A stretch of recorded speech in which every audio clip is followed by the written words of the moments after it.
अगर ये बात ज़रूरी नहीं है या आप भी मानते हैं कि ब्रेकिंग न्यूज़ बनाने के लिए कुछ लोग ऐसे बयान दे रहे हैं, तो फिर उन पर एक्शन क्यों नहीं? वो ऐसी बातें क्यों कहे जा रहे हैं? देखिए, मौलाना साजिद रशीदी ने सवाल उठाया कि सिमी पर बैन क्यों हुआ, पीएफआई पर बैन क्यों हुआ।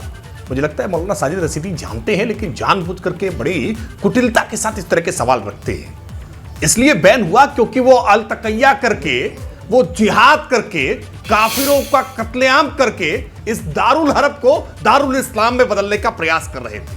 अब मुझे लगता है कि दारुल हरब, दारुल इस्लाम, तकैया क्या होता है, जिहाद क्या होता है, मौलाना साजिद रशीदी बेहतर ढंग से जानते हैं। उसके पीछे मंशा क्या रही है, वो कौन सा इस्लामिक स्टेट बनाना चाह रहे थे, ये किसी से छुपा हुआ है क्या? मैं इसीलिए कह रहा हूं कि हिंदू राष्ट्र की कल्पना और इस्लामिक स्टेट की कल्पना में जमीन आसमान का अंतर है।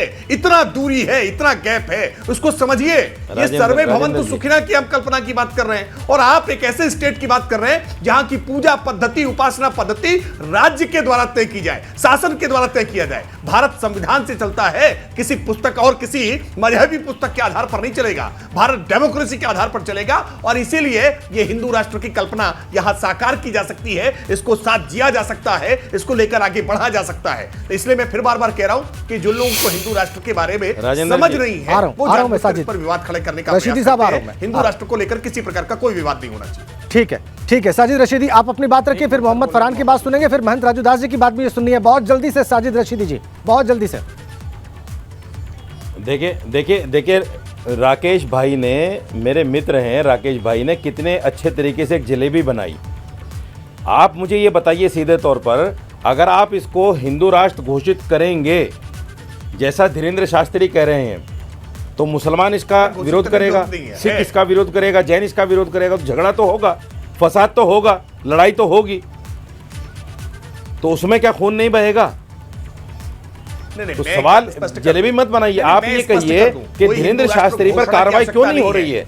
नहीं, कोई हिंदू राष्ट्र घोषणा की आवश्यकता नहीं है भाई, ये हिंदुस्तान है। धीरेन्द्र शास्त्री क्यों कह रहा है ये बातें भाई? इस पर कार्रवाई क्यों नहीं? हिंदू राष्ट्र घोषित करने की आवश्यकता ही नहीं है मेरे भाई, इस पर कार्रवाई क्यों नहीं? नहीं, मैं फिर इस बात मेरे भाई, इस पर कार्रवाई क्यों नहीं धीरेन्द्र शास्त्री पर, ये तो बता दीजिए। मैंने कहा ना कि जाकी रही भावना जैसी, नहीं, जाकी रही भावना जैसी प्रभु मूरत देखी नहीं। उन्होंने कहीं ये नहीं कहा है कि इसमें से मुस्लिमों को बाहर कर दीजिए। और अगर वो ये कह रहे हैं कि मुसलमानों को देश छोड़ के चले जाना चाहिए या इस देश में मुसलमानों को रहने का अधिकार नहीं है, तो निश्चित तौर पर कार्रवाई होगी। लेकिन अगर हिंदू राष्ट्र बिल्कुल कहा है उन्होंने, तो बिल्कुल कहा है उन्होंने, जिस तरह राकेश त्रिपाठी सुप्रीम कोर्ट ने समझाया। सुनिए, नहीं, कहीं नहीं कहा। अरे भाई, जो भारत भूमि को अपनी मातृभूमि मान रहा है, उन्होंने कहा है, संविधान में आस्था रख रहा है और जो भारत में जन्मा है, जो भारत का नागरिक है, उसको भारत से कोई अलग नहीं कर सकता। ठीक है, एक मिनट जरा मोहम्मद फरहान जी को चर्चा में लेकर आना है। साजिद रशीद, आ गई बात, आप कह रहे हैं कल उन्होंने बयान दिया है, 10 सेकंड दीजिए रशीदी साहब, ये सेकंड ही बड़े इंपॉर्टेंट है सर।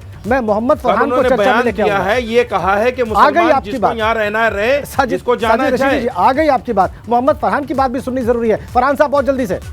कैसी बात कर रहे हैं राकेश भाई? मोहम्मद फरहान बहुत जल्दी से जी।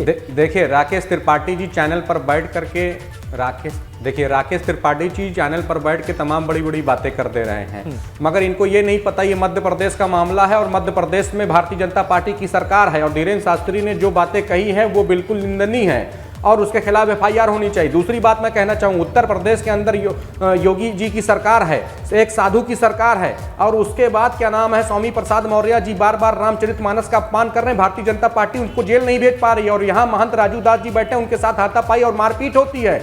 भले राजू दास जी ने क्या नाम है, स्वामी प्रसाद मौर्य की गर्दन मारने के लिए इनाम रखा, अब ये नहीं पता इनाम रखा था इस वजह से मारपीट हुई थी कि क्या नाम है, क्या रीजन रहा है। मगर उत्तर प्रदेश की जनता को और देश की जनता को भारतीय जनता पार्टी कार्रवाई की मांग कर रहे हैं। मुझे लगता है राकेश त्रिपाठी ने इसका उत्तर दे दिया है।